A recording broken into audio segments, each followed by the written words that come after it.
I think overwhelmingly, in the Bible, worship, especially in the New Testament, is associated with not what we talk about or what we sing about, but it's always related to how we live. Almost always related to how we live, right? You think of pivotal passages, like in Romans, 12, right? Present yourselves as living sacrifices, holy and acceptable God, which is your reasonable act of service or worship. Worship, yeah. Right? That it's the giving of ourselves that determines our worship, right? And again, somewhere down the line, worship has become, what we do in a service. You know what I mean?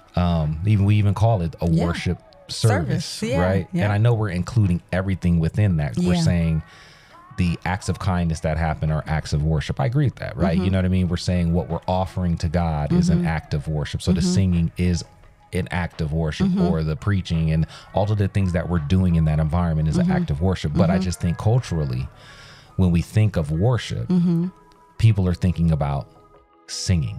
They're thinking about music, and when people are offering their worship, it has nothing to do with how they live. It has everything to do with what they're singing about or what they're saying.